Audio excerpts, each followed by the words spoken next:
Hi, friend. Welcome to Holly's Highlights, a podcast designed to encourage, inspire, and equip you to intentionally live your life full of purpose. I'm your host, Holly Kirby, motivational speaker, leadership cultivator, marketing strategist, and personal cheerleader. Let's check out today's highlight.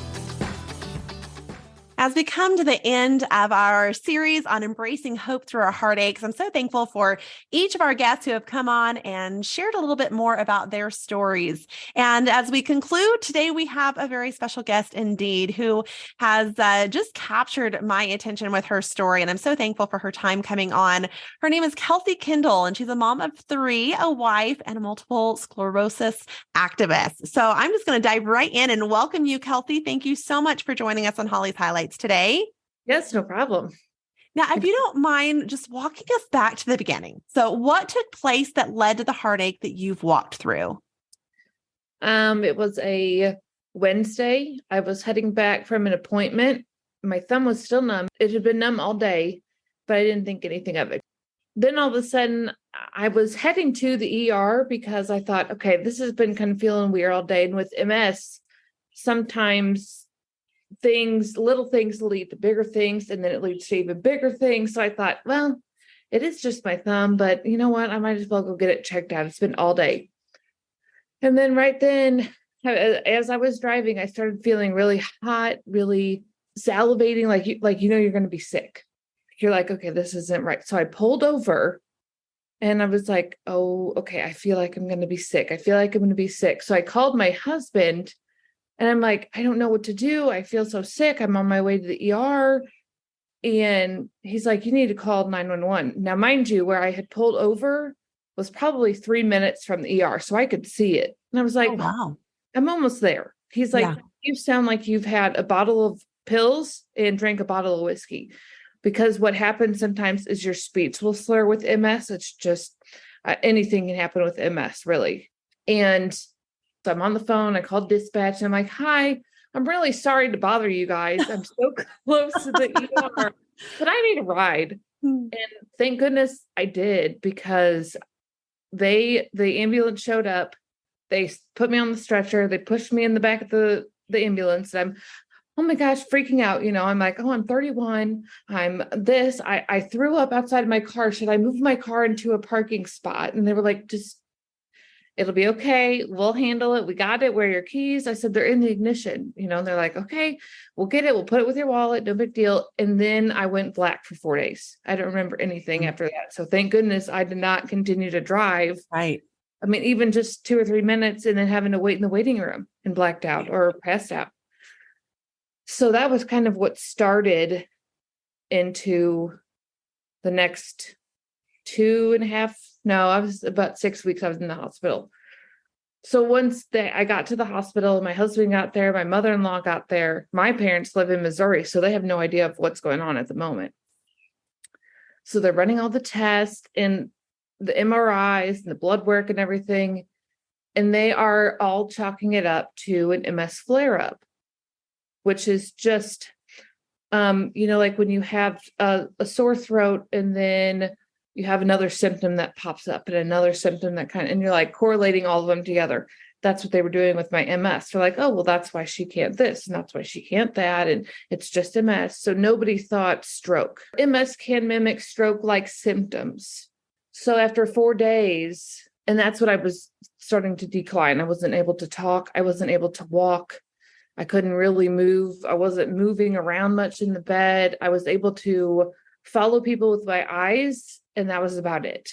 And they were like, my husband and my dad and all these people are like, hey, look, she's not getting any better, because with MS, they give you steroids, and steroids are supposed to help lessen the inflammation in your brain, which then lessens those lesions off of your nerves so that things start coming back.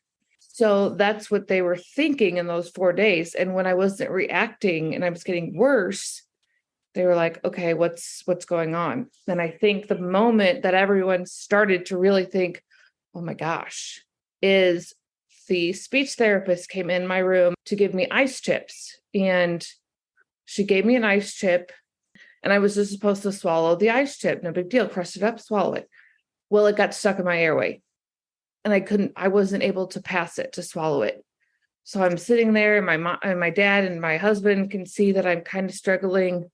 They're pushing the button on the bed. They're asking the speech therapist, what should we do? She's like, I don't know. There was no code blue button in the room that I was in, my dad said, so they couldn't alert anyone other than, like if they wanted to be crazy screaming, but they didn't want to leave me because they can tell that I was trying to get some air, but I couldn't. And that was the one time that I think my flight or fight came in, and the adrenaline almost pulled me out of this blackout moment that I was in for days.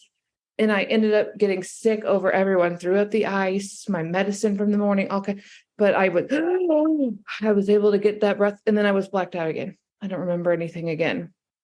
And so that's when my neurologist said, okay, let's do, I don't know if it was an MRI or what it was to see, but they realized none of my airway was working. Nothing, my throat, nothing was working.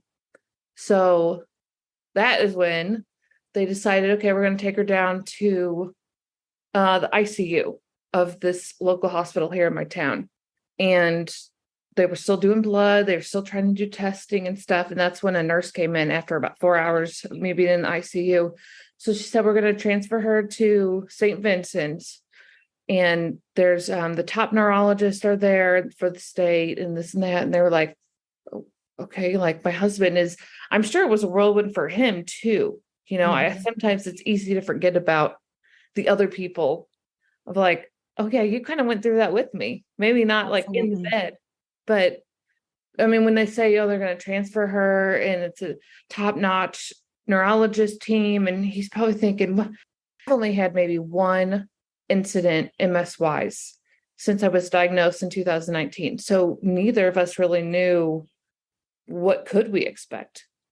I remember going to the hospital. I remember getting in the ambulance. I remember the ambulance ride. It felt cool in there. And I was like, oh, thank gosh, because I'm a hot natured person. The ambulance rider was like chatting to me and, kind of trying to make conversation, but I couldn't talk back or answer or carry on conversation. But it was all like locked in syndrome. I couldn't say anything. I couldn't ask questions, nothing. So they get me in the hospital. They get me in a room. And then there's a bunch of doctors and nurses in my room. And I'm like, oh gosh, okay. I've never even had a broken bone, knock on wood. So I don't know what to expect here. I still can't talk, advocate for myself, ask questions, nothing. There's a lady that comes in. She says, we need to put you on a ventilator to protect your airway. And I was like, no. I mean, I couldn't verbalize that.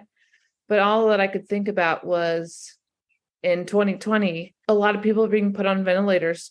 Mm-hmm. And this lady just told me at 31, I have to go on a ventilator.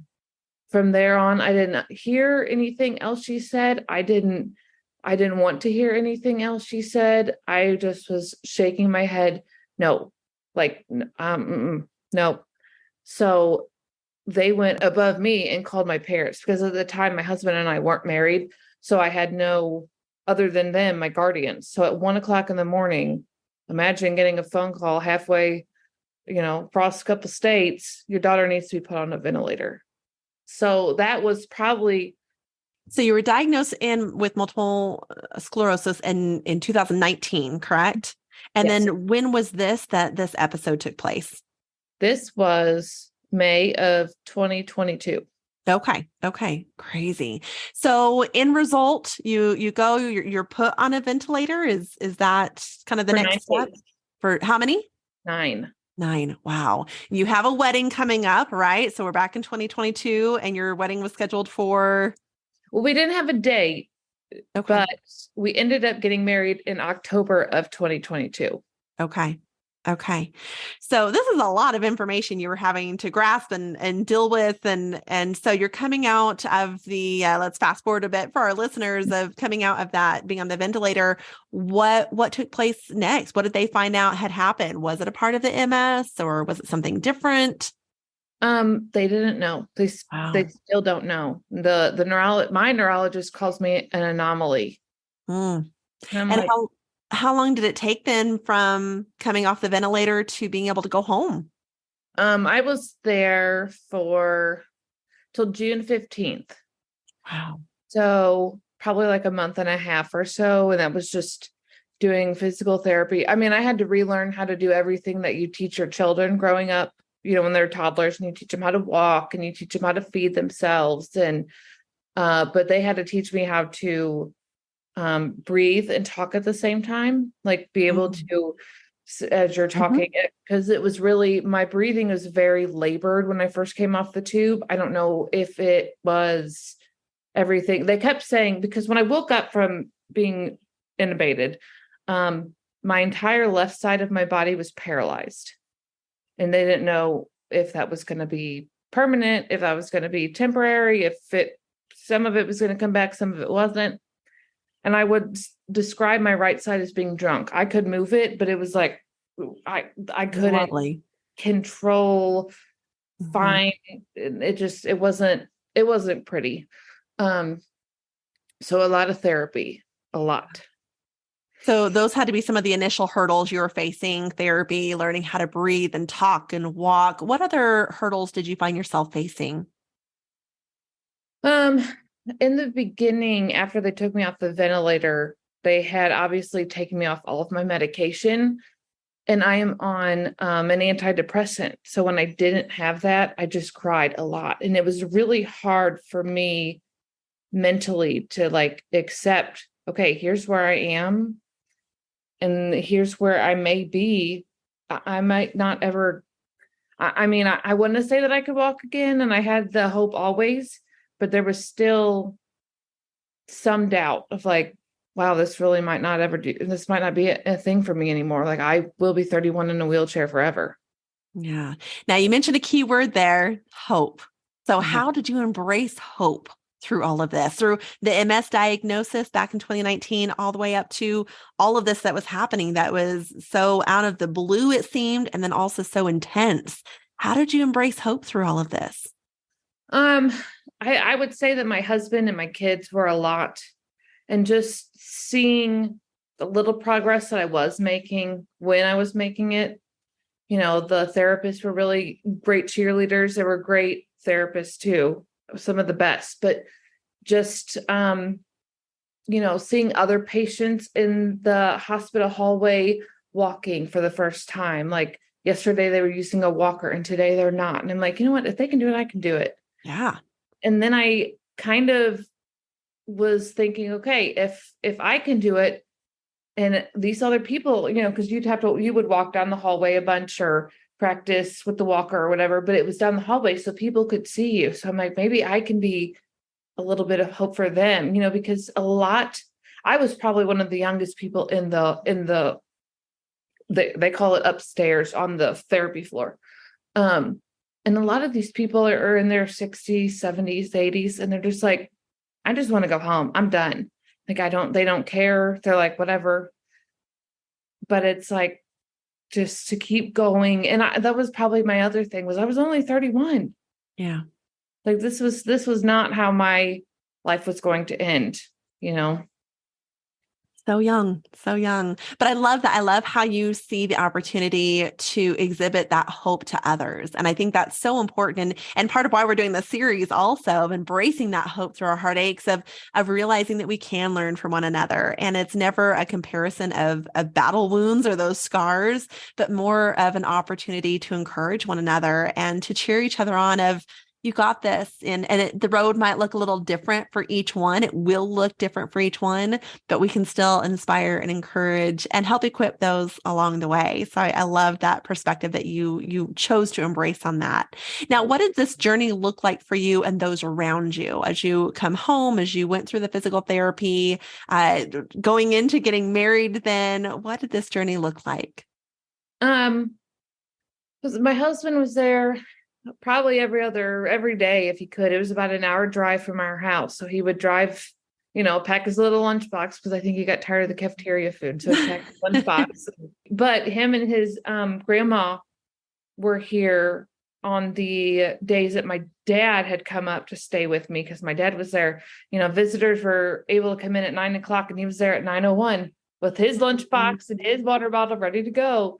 And he'd call DJ and my husband and say, I'll stay with her for a couple hours. You guys, you cut the grass and we live in a small neighborhood. So we had people coming over offering food or bringing meals. Can we cut your grass? Can we give you some gas money? We had an outpouring of love. I work at a gym. I was a personal trainer. And so I had so many people reaching out, wanting to help. But the therapy was 3 hours a day. And that was like a 3-hour workout every day. I was sweating, trying to practice learning how to rewalk again, like from doing nothing for 2-3 weeks, maybe, to trying to do something. Your body's just like, wait a minute, we're trying to catch up. But my husband and grandma and his grandma were here cleaning. They were getting stuff moved because when I came home, they said she'll have a wheelchair and a walker because she won't be able to walk solely, just like she was when she was at home before. And so they got some stuff moved out of the kitchen. That way my wheelchair could, get around the house, or the walker could move around. And thankfully it was summer. So my kids were with family about an hour away. So they were able to still be kids, enjoy summer. They weren't worrying about mom. And then I could worry about getting back to somewhat normalcy without, not, this sounds really bad, but without the kids being involved, because it is a lot when you're trying to juggle 3 kids and how to get your walker from your bed across the room to the bathroom, or having somebody help you walk with the gait belt. It probably took me about 6 months or so out of the hospital before I could actually stand up in the shower by myself. When you have a stroke like issue, or you have MS situation that was as severe as mine was, your brain sometimes goes back to a toddler state. So your balance is off. My brain had to be retrained almost, I guess, is the best way that my family doctor could kind of describe it. So there was just a lot of learning. Me and my husband, when I was coming home, the day or two before, they had like family training where your family came up and they explained stuff and they helped and they showed. And they said, if she's going to take a shower, do it in the morning, because she's not going to have energy in the afternoon. There's more risk of her slipping. There's more risk of something happening. And so it's just getting accustomed to those little things. And I think now that I am better, because 100% I am. But there are times where where he's like, well, did you do this? And I'm like, yeah. And then it turns out I forgot that I didn't. And we are kind of reminded, like, oh, right, we are still kind of treading in, it hasn't even been a full year since I've been out of the hospital yet. Wow. But for us, I'm so normal, I'm helping him load the trailer with bushes and cutting trees. And it's just it's hard to remember, like, oh, wow, this actually did happen. Like we kind of have to slow it down a little bit. Forgot about that. Yeah. That sounds like that's a good kind of update on how things are going now too, is to be mindful of it's only been a year. And I think that's so important with any of us facing any trial, hardship, and enduring any heartache that we have, of giving grace to ourselves of it's only been, whether it be it's only been a year since you've been out of the hospital, or it's only been, 6 months since that loved one passed, or it's even been 3 years since that situation happened. There's still, so often they say time heals all wounds. And I don't think necessarily that is true. I think that with time, we learn how to cope and learn kind of what our new normal is. And it sounds like for you, that very much is true of having to remind yourself, wait a second, it has not even been a year. So to give yourself a little bit of grace with that. Now, during all of this, did you feel your face encouraged and lifted? And if so, how?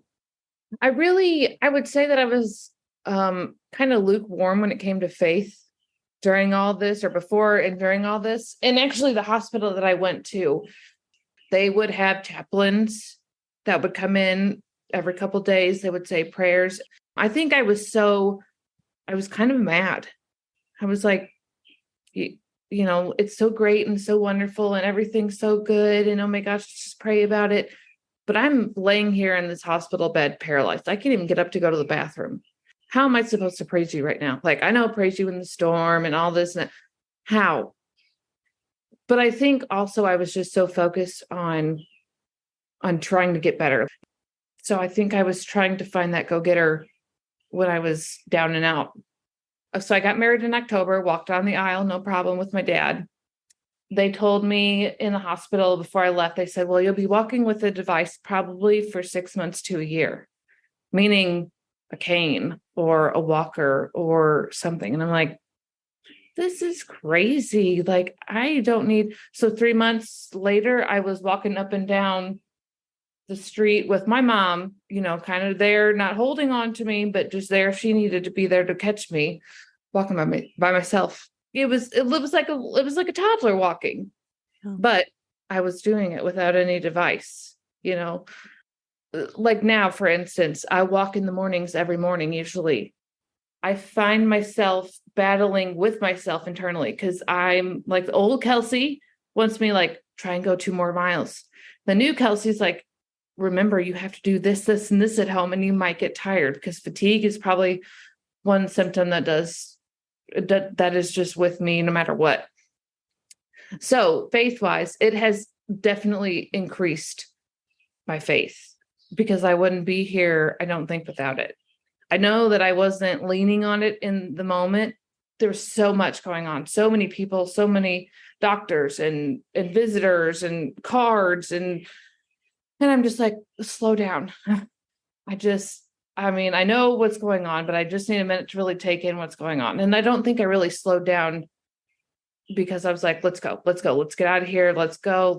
I'm going to walk. Let's crank up that treadmill during therapy. And so there was just a lot when it comes to faith, and I had faith and I was like, let's do this. But I don't think I really leaned on that, because I was like, how are you going to have faith when you're laying in a hospital bed paralyzed?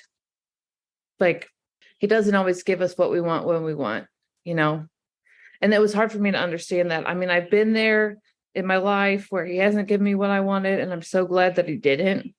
Now looking back, I'm thinking, I'm so glad I went through that. I'm so glad that I came out of it. I'm so glad that I have strengthened not only my faith, but my kids and their faith. I don't think that would have ever been had all of this had not happened. Yeah. 2 things that kind of come to mind as you talk there is one, when you just feel overwhelmed and it's just like so much going on. And that's where I'm reminded of the verse where reassured that the Holy Spirit will intercede for us. And so when we don't know what to pray, when we don't know even what to say, because it's overwhelming, it's too much or whatever, the Holy Spirit can intercede for us. But then also, when things do seem so bad and we can get angry or mad or whatever it might be, as my dad has always shared a quote of, don't forget in the dark what God has shown you in the light. And in those tough times that we go through, God is still the same as the God who is so good and gracious in those good times when our faith has been lifted and everything's going well. And so we can trust him. And that all goes back to what we talked about with hope as well. So any advice you give to those perhaps walking through their own heartache right now? Do not give up. You can't. I mean, there were plenty of times that I laid in that hospital bed crying, because I didn't understand. It's hard to see that there is a reason when you're in the thick of it, but there always is a reason. And, I like to think that part of my reason, maybe there's some things that I don't even know yet, but I think part of my reason is so that I can share these things. I went to an MS walk a few months ago. But I was like, I was able to do that. And there were people that were, it looked like they were pushing their kids in wheelchairs. And I thought, if I had given up, that could have been me. I'm glad to have that perspective. A lot of people can't say that they've been there. Oh, I understand. I know what you're going through. No, you don't. You don't. And that's okay. So instead of turning it into this horrible thing that happened to me, I have seen what I am grateful for now, like what I didn't have then, but I have now. Like, I'm so grateful to do these things. I'm grateful to go for my walks in the morning or to play with the kids outside. Like, I was grateful before, but I didn't realize how grateful I should have been for all those moments previous to this, because it all could have been wiped out if he wanted it to happen that way. But he didn't. He wasn't done with me. So I try to share my story whenever, wherever I can. Now, we have a signature question here on Holly's Highlights, and that is, if you could go back and encourage, inspire, or equip yourself as a child, what would you tell your young self? I would tell my young self that God is always with you. He will never leave your side. So even when things get tough, whether it be heartache or the passing of someone or something like this, lean into your faith. That's when you really need to lean into your faith. You have to have faith always. Awesome. Kelsey, where can our guests connect with you? Facebook. Okay. I think my name is Kelsey _Kindle. Or if they want to email me at Kelsey, KELSCY @chronichealthclub.com. Perfect. And we'll make sure to include those in the show notes as well. And then for those who might be interested in more information on MS, the website there is nationalmssociety.org. So that could be a good reference also for more information. Kelsey, thank you so much for taking time to come on today and to share your story and to embrace that hope and share that with us as well. We really do appreciate you and your time. Thank you. A special shout out to all of our guests who have been in this series of Embracing Hope Through Your Heartaches. Dana, Peggy, David, and of course, Kelsey. We've covered everything from cystic fibrosis and ALS to cerebral palsy, MS, and even motherhood. And I hope that what you have received from this whole series of Embracing Hope Through Your Heartaches is the reminder that you're not alone. Heartaches are going to look so different, and it's not a comparison of those battle wounds or the scars, but it really is getting in the trenches and lifting each other's arms and encouraging one another, that we can find inspiration in and through and from what each other is going through. So I just want to encourage you that you aren't alone in whatever heartache you're experiencing. And it's not a whose battle is bigger or smaller. It's real. And that's the bottom line, is whatever we're going through is real, and it can be rough. And you can survive it. You can thrive from it as well. And God can use it. And I hope that is something that we all keep an open mindset to, is we might not want to go through what we're going through, right? How many of us do? But God can use it. And above all, there is hope. And I've heard from so many of you, and I'm so thankful of those who have purchased the book of Facelift, which is where the series comes from. Thank you so much for your support in doing so.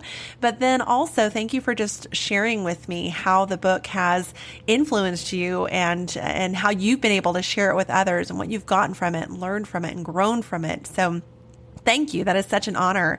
I would ask you, though, that it not just stop with sharing with me, but that you would perhaps consider going on and rating it and reviewing Facelift wherever you purchase the book, whether that be Amazon, or go on and share at Goodreads or other vendors such as Target and Walmart and Barnes & Noble. But that will help others when they're considering purchasing the book to have a little bit more of an insight from someone else, from a reader who has gone through it.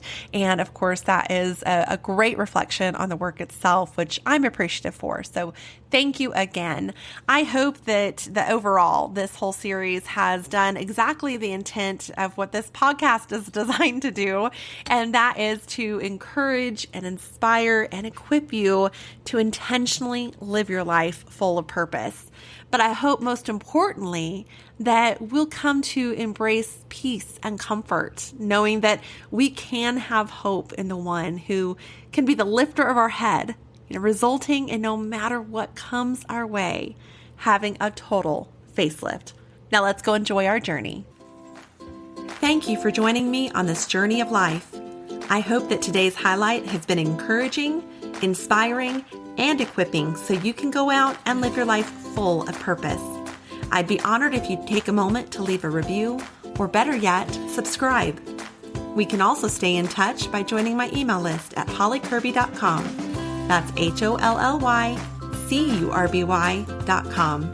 Until next time, make it a great day for a great day.